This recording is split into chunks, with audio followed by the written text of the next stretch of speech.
Hi there. Thanks for checking out this technology class. I'm Brian from the Lincolnwood Library, and today we're talking about Microsoft Excel spreadsheets. Microsoft Excel is one of the top spreadsheet programs out there. There are others available like Apple's Numbers, the free OpenOffice Calc, and free Google Sheets. But Microsoft Excel is the most often used and most desired as a skill by employers. Excel is available to use on library computers anytime the library is open, or it's available online with a paid subscription through Microsoft at office.com. You can click on products and then plans and pricing to see the plans. The prices change over time. Sometimes they have deals. They have a family pack for $100 a year. Just for one user, $70 a year. A lot of people like to do a one-time purchase. This only works on one computer. It doesn't transfer. These other tiers limit just the number of people instead of the number of devices. But it could be cheaper if you're only planning to use one computer and you only need it for you. The subscription plans have more applications other than Excel. The one-time installation on one device plan has Word, Excel, and PowerPoint. The current version of Microsoft Excel is 2019. This class is using 2016, which is very, very similar. Excel tends to do large updates approximately every 3 years, but they do smaller updates in between. So let's get started with Excel. Again, we're using Excel 2016. On your computer, it might be a little different than me, but I have a shortcut at the bottom in the taskbar that I could single click to open Excel, or I have a shortcut on the desktop that I would double click. So I'm just going to do that. And Excel opens up. It may show you recent documents on the left side. A blank workbook is in the templates, and there are a whole bunch of other pre-made templates that can help you get started that you can use. But I'm just going to click blank workbook to get a blank Excel spreadsheet. They call it a workbook because you can have multiple of these grids or sheets of cells in one Excel file. The cells are labeled with letters at the top for the columns and numbers across the side for the rows. You can have a whole bunch of columns and 1,048,576 rows. So there's quite a bit of space. You can simply click to switch which cell you are currently in. The current cell or active cell is highlighted around the edges of the cell, and the columns are highlighted. Column B, cell 4 in this case. That is also displayed in the name box right here above the grid of cells. Now, anytime there's anything in Excel you're not sure of, you can just pause your mouse for a second, and then a little brief description appears. So you can use, again, you can click to a different cell. You can use your arrow keys. You can use the Enter key to go down, the Tab key to go right. Now I'm going to click into the first cell, and I am just going to type my name really quickly. Now you just start typing. You don't have to click into a cell. You just click on it. You don't have to double click on a cell. Now you see above the grid of cells appears what I typed. This bar is called the formula bar. Any formulas or functions or just values you type, numbers, characters, symbols, appear here in the formula bar.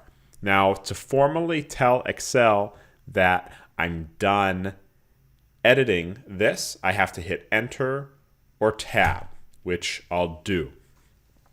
Now, if I want to change what's in a cell, there are a lot of different ways to do that.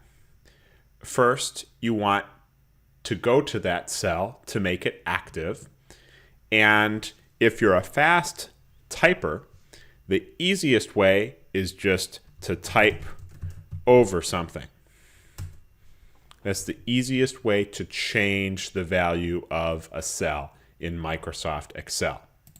Now, you can also double click into a cell if you don't want to delete the entire contents, but just want to change or remove a certain part.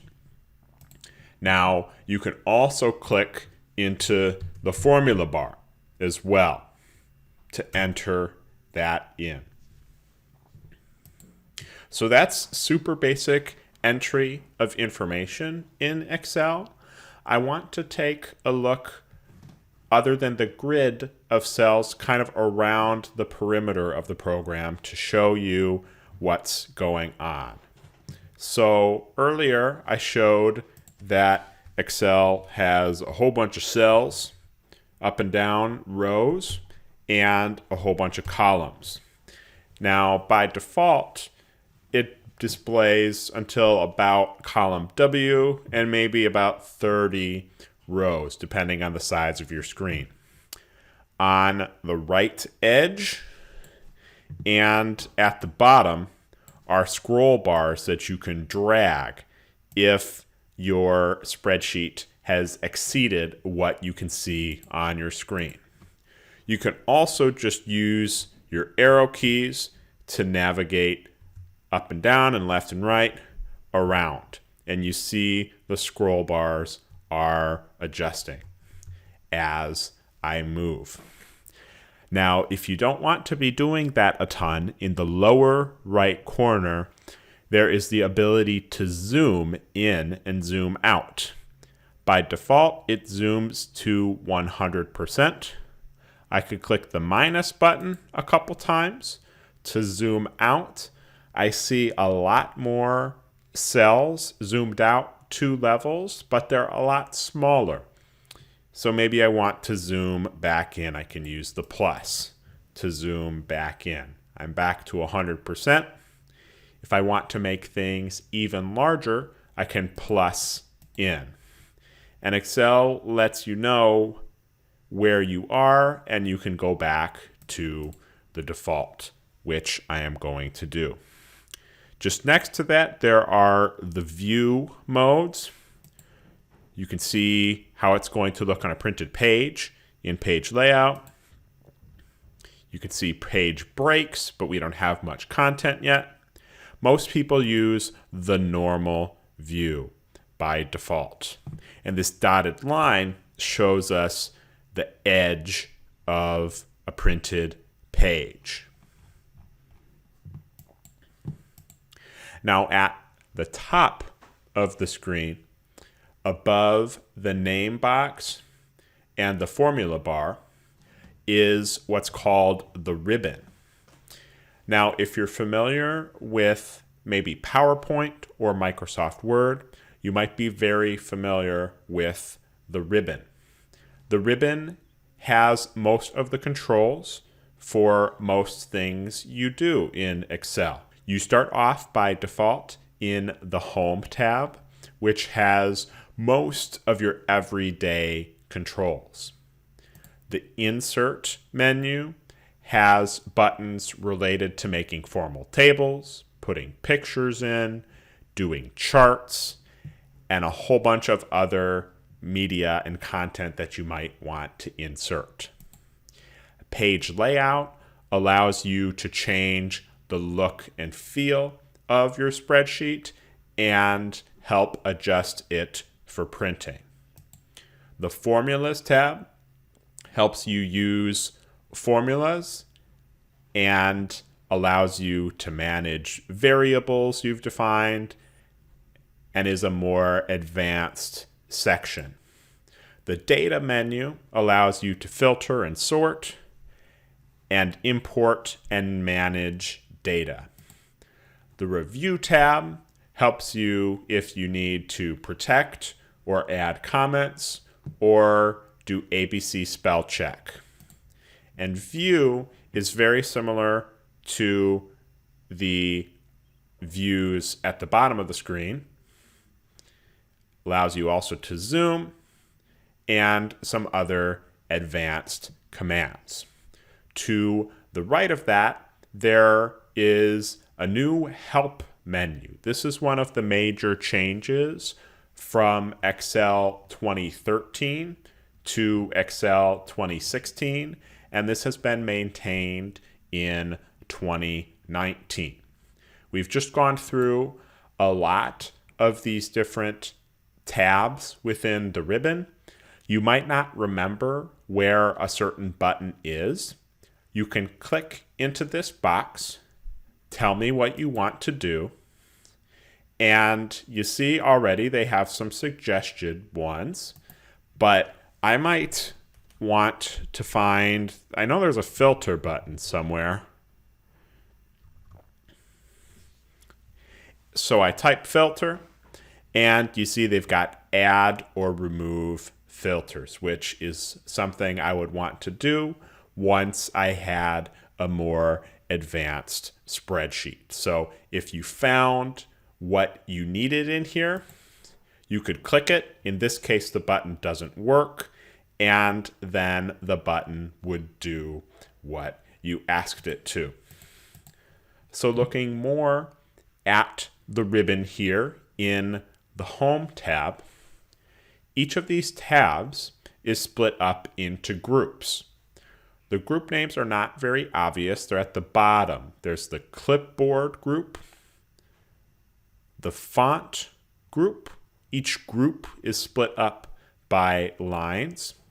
Alignment group helps you organize your numbers and content inside cells. Number does even more of that.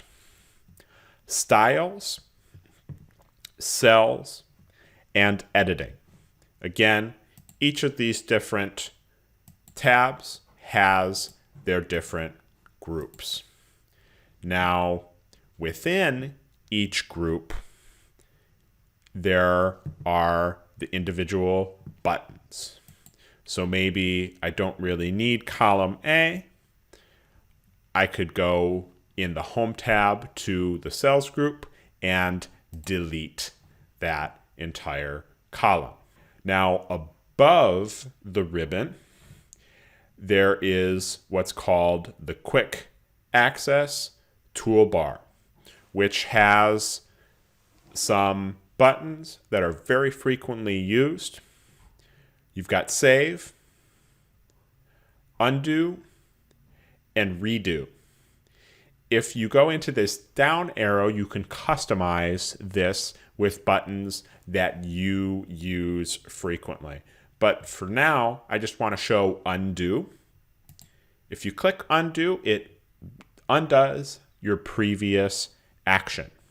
Once you've done that, there is the Redo button, which will redo. You can kind of have fun playing back and forth if you're hemming and hawing over what is the right thing for your spreadsheet.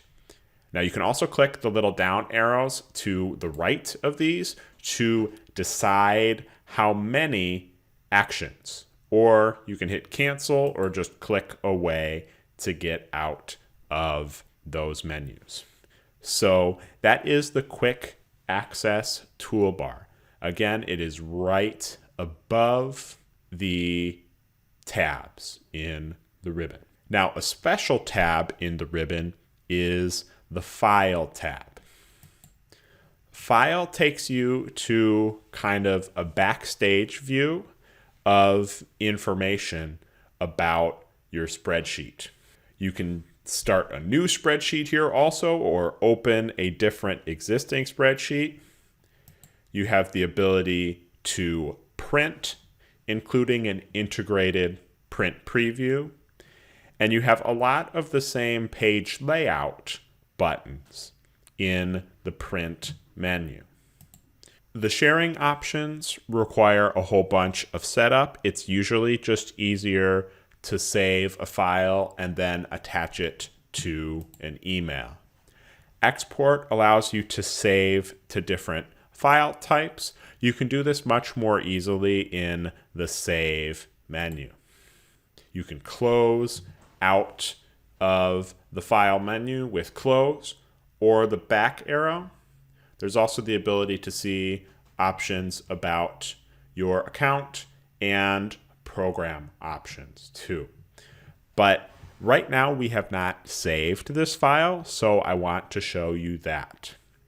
You see there's Save and Save As. They're very similar. The first time you save an Excel spreadsheet, you need to hit Save As. Brings you to a menu. They have some suggested locations, or you can browse, or if there is a folder that you already want. I'm just going to pick the desktop, and then it brings up your File Explorer. If you're on a Mac, it will bring up Finder, and you can use the options to pick a location. Again, I'm just going to use the desktop, and at the middle bottom here, you have to give the file a name and make sure it's the right file type. By default, it just gives spreadsheets names like Book 1 or Book 2. And I'm just going to say, example, spreadsheet. You want your file names to be something you'll remember. They are entirely up to you. You can customize them however you like. Now let's take a look at Save As Type. So by default, it is Excel Workbook with the file extension .xlsx. You can click anywhere in this box or the down arrow to see all of the file types available. So for the last few years, .xlsx has been the default file type. If you're sending a spreadsheet to someone who you're concerned they don't have a very up-to-date version of Excel, you can save as one of the older file types, like the 97 to 2003 workbook .xls file type. Other than the current .xlsx file type, the .xls is the most commonly used Excel file type. A lot of times CSV files are used for large data sets. PDF, though, is the other very common file format used both with all sorts of files and documents and spreadsheets. If you're finalizing a report of some kind and you don't want other people to be able to easily modify your content, that is what PDFs are really good at. They are very, very incredibly hard to modify. But for this right now, I am going to just click on Excel Workbook.xlsx and hit Save. Now, as soon as I did that, you may notice Excel updates the top in the title bar here. It has that name that I typed or whatever you typed. That's how you can know that you have successfully saved your spreadsheet. Now, if I want to do just a little more typing, I'm just going to type that same name of the spreadsheet here in cell A2, and then enter to apply that. You want to save your spreadsheets frequently so that you don't lose anything. It's very important. There are two ways to save after you've established the file name. You can either click the disk in the upper left corner. That's just a very quick shortcut, and it hardly looks like it did anything, but it did save the changes to the file. Or you can go to File and then Save. And then also, it does not take very long, but it saved the spreadsheet. I want to show you one more thing about the ribbon. Sometimes, even in the large space of the ribbon, there is not enough space for all of the buttons and options available. For example, Excel obviously does a lot of things with numbers, and in the Home tab Numbers group, there are just a few buttons related to numbers and a drop down where you can do some quick formatting, but there is a whole bunch more. In a lot of the groups within the tabs of the ribbon, there are little tiny buttons in the lower right corner. These dialog box launchers, I think of them as the kitchen sink. They have just about everything that is possible in that particular area of Excel. So formatting numbers has a ton of different things that you can do. You can even define custom number formats. And to get to that, you have to click that drop down arrow for the dialog box.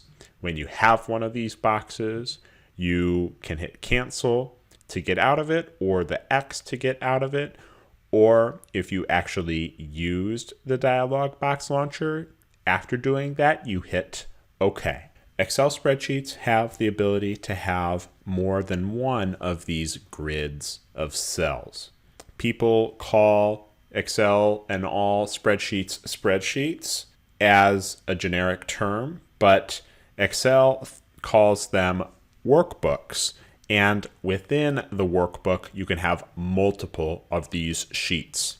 In the lower right corner, by default, the worksheet is called Sheet 1. You can right-click that, and you see options, including delete. But a lot of times, you might want to change the name by clicking rename. So I can just call this example sheet. Maybe if you're doing budgets or different accounts, you can label a sheet a year name or a name of an account or something like that. It's up to you. After you've clicked the name of the sheet, you can get out of it by hitting enter or by clicking on any blank cell. Now you have the ability to insert more of those. There are a few different ways of doing that. In the Home tab of the ribbon, in the Cells menu, under Insert, you can insert a whole new sheet. And you see it adds that at the bottom here. Maybe if I'm working on a budget for next year, I could call it 2021. And then press into a cell to apply that. Now I can always rename a sheet. Again, you right-click rename. I could change it to 2020 and apply that. You can change the order of sheets simply by dragging them and releasing. You can also use the plus button to add another sheet. So I hit plus, then it gives the sheet the default name, or again, I could rename it to whatever I would like. We've gone through the basics of Excel, from navigating to basic data entry and sheets. I just want to show you how to close and reopen. A lot of times you work on a spreadsheet at different times, different days. You don't finish it. You'll have to be able to find it after you restart a computer or close the program down. So I'm in this example sheet. Before I close, you always want to make sure to save. So I'll hit that save button one extra time. You can always just think about like spamming the save button after you make any major change, or if you're unsure of something, so that you don't lose anything if you accidentally delete something and can't get it back. So I press save.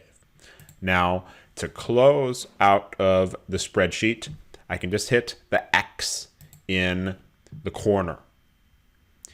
It takes me back to my desktop, and that's where I actually saved the spreadsheet. But a lot of times you put things in documents or downloads or some other folder. You'll want to use a File Explorer, or on a Mac, Finder, which looks like a happy face, two-face icon. So I'll press File Explorer and open it up. It shows a lot of different locations and maybe recent files. You can use the bar on the left of File Explorer, and Mac Finder works very similarly. You'll have to just remember where you put the file. It's important to pay attention when you save. I put my file on the desktop, and here it is. So on both Mac and PC, when you've found the actual file, you double click it to open. Then it opens Excel and the file itself. Now for me, it opened in a small window. You can use this square button to take up the full screen. On a Mac, it's a green arrow button that will take up a full screen. So that's how you can close and reopen your Excel spreadsheet. All right, let's start making a little example spreadsheet to do some practice using Excel. I want to show the autocomplete feature, which is one of the most powerful, but it's also not too difficult. So in my spreadsheet here, as an example, I'm going to say that I'm working on budgets for different departments. So Department 1, Department 2, and Department 3. There we go. Now, if we're managing budgets, I want to manage them on a monthly basis. So I could manually type out January, February, etc., but that will take a long time, and there's a quicker way. So I'm going to delete these, and to delete something in Excel, you just click the cell and then hit your delete key, or you can highlight multiple cells and do that. So I'm going to type the first month I need, January, hit enter to make sure Excel has accepted that. Click back onto it. Now, if you look really carefully in the lower right corner of the cell, you see there's a tiny dot there. That's called the fill handle. And that's a tech vocab word that doesn't exactly mean anything, except for the fact that if you put your mouse directly on top of it, your mouse becomes a little thin black plus. And if you click and hold and drag, Excel tries to figure out a pattern from whatever you highlighted. and it knows that January is a month, so it auto-filled the rest of the month when I dragged it down 11 rows and released. You can do the same thing horizontally. I'll just do that quick. So you do have to enter the value first, come back to it, then drag. And there you go. You've got all the months if you need them that way. I'm just going to highlight and delete. Now, autofill like that can also work with numbers.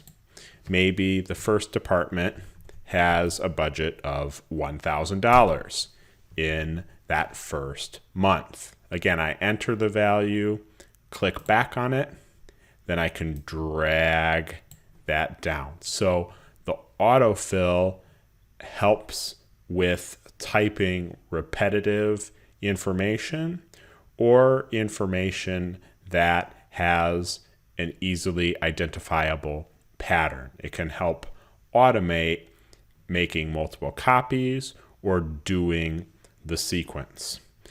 Now, autofill is not perfect. Sometimes with very basic patterns, it still won't figure things out. For example, I could do A, B, C, and I'm expecting it to do the rest of the alphabet, but I highlight all three, use that fill handle, and you see it just repeats A, B, C again. So the fill handle is not perfect. The autocomplete autofill is not perfect, but it is a really helpful tool. Another helpful tool is cut, copy, and paste. You've developed some sort of template. You have information that you want in multiple places in Excel. You can select it, cut or copy it, and then paste it, move it to another location. So we're going to show you that. And as an example, we'll just use these dollar amounts that we had in our last example. The first step of either cut or copy is to select all of the values that you want to copy. You can do bottom to top selection or top to bottom selection. And if you're doing multiple columns, you can just go diagonally. You don't have to go down and then over, just whatever's quickest, the computer will figure out. So to select, I usually go from top to bottom, click and hold and drag until you have the values you want. Now, there are a lot of ways to do the actual cutting or copying. On Macs, it is Command C to copy and Command X to cut. On PCs, it's Control C to copy and Control X to cut. On both, there is the clipboard menu, which has the copy button or the cut button. So I'll just show copy first. You press copy. Then I'm going to use Department 3 as the example.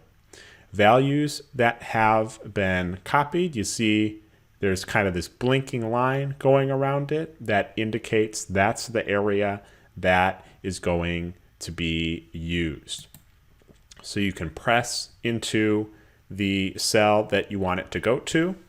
It's going to paste down, so you want to do the top left if you have a large area. Maybe it's multiple rows like this, or multiple rows and columns.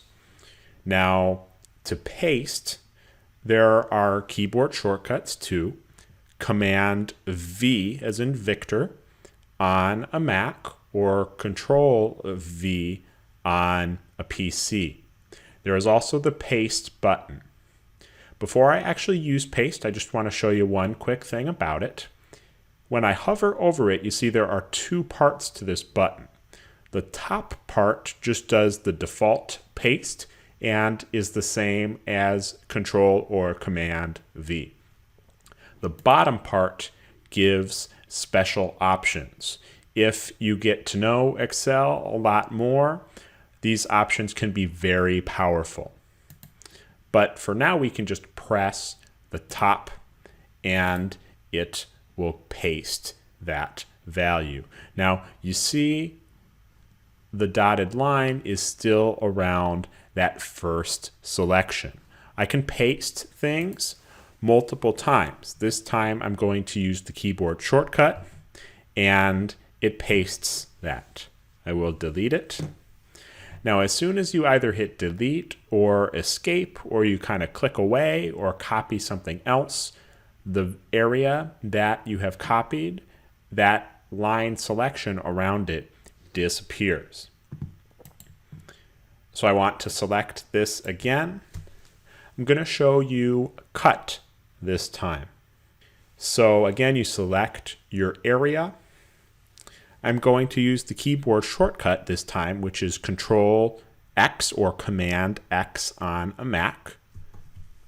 And you see it still highlights it like that. Then you move to the area that you want it to go to, and then you hit paste. And you see it moved it over there. Another thing that you have to do frequently in Excel is adjust the width of the columns or the height of the rows. There are a lot of different ways to do this, so I'll show you a few. Just using the same setup as our previous example, we were just doing some basic budgets by month for hypothetical departments, and they're named Department 1, 2, and 3, but you see that the text department number is too wide for the columns. So I want to resize them. I'm going to start with Department 1 in column B. To do this, you go between the column and the column after it, that line directly between them above the top row of cells. You highlight that, make sure that your pointer has turned into this icon of a black line with two arrows pointing away from it, and then click and hold and drag over. You can make things as wide as you want to, comically wide or comically small, but we probably want it about this wide. So that's how to just quickly change the width of one column. Now, there's a shortcut for this as well. Take column C here, Department 2. It has the same problem. It's just as wide, but the column is not wide enough. You can quickly trust Excel to resize the column automatically to whatever value all the way down in the column is the widest. You do that between the column and the next column by double-clicking, 1, 2. And just like that, I didn't have to drag it. This is going to be more precise. You'll be able to get things to a very exact necessary width for it. The final way to resize the width of a column, if you select that column and in the Home tab, go to Format, you see there under Cell Size is a menu for column width. And I can click Auto Fit Column Width. And it just figures it out and resizes it appropriately. To show you an example for resizing the height of rows, I need to do some reformatting. So I'm going to delete these dollar amounts, and I need to delete the months. And instead of individual months, I'm going to change to doing quarters. So January through March, April through June, July through September, and October to December. Now, I'm just going to make the column a little less wide for a second. All of these are too wide for the column. But in this case, I don't want to make the column wider. I want to make the row taller. So first, what I can do works very similarly to expanding the width of a column. Between row 5 and 6, directly in the far left side, the row labels, when my mouse pointer becomes the black line with 2 arrows pointing away, I can click and drag. It's 24 pixels by default, so I'll make it a little bit more than double. So in a little while, there should be enough room for 2 lines, and I'll show you how to make the text go onto 2 lines. Okay, so I took a little break to do some more reformatting. All right, I took a break to do some formatting to show you these examples. For April, July, and October, the quarters starting in those months, I have reformatted it so that the text is on multiple lines, but the height of the row has not been adjusted. So for April through June, I can practice the method of just manually dragging the line between the rows, in this case 6 and 7, down. So I just drag that down, and all of a sudden the second line appears. For July through September, I can use that same double click method as we did for the columns. So again, it's going to be the line after the one we're thinking about now. So 7, we need to go to the line between 7 and 8, and a double click. And there we go. In this case, it put it onto 3 lines because September is really long. Now finally, for October, same thing as the columns. I can select the entire row. In the Home tab, Cells group, go to Format. In Cell Size, we've got row height, but I want to auto-fit row height.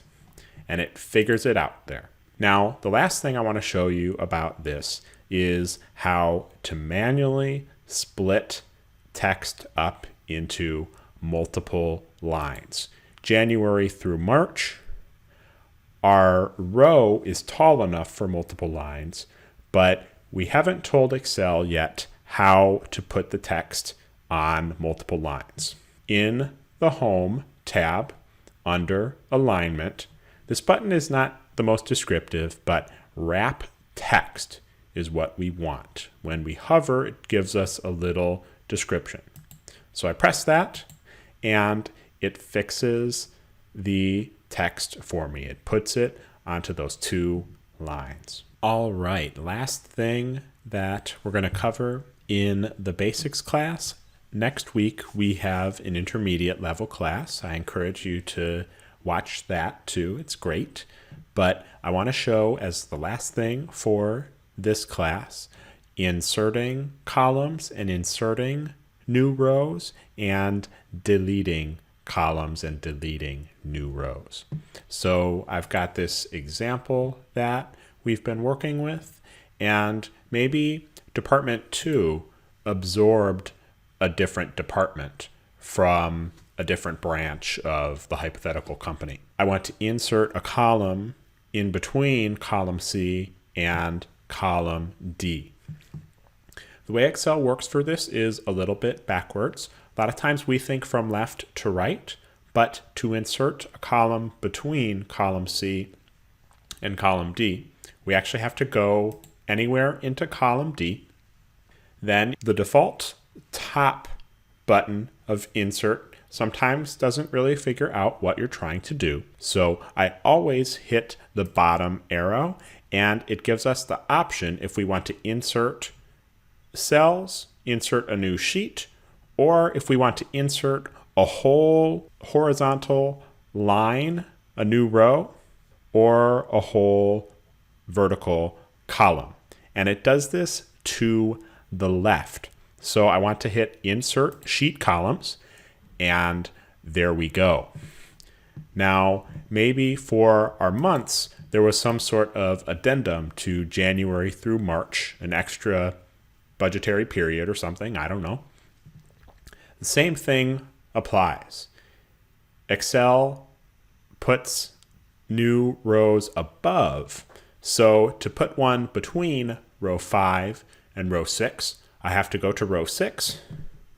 Then again, you probably don't want to hit the top of this. Sometimes it doesn't do what you would think.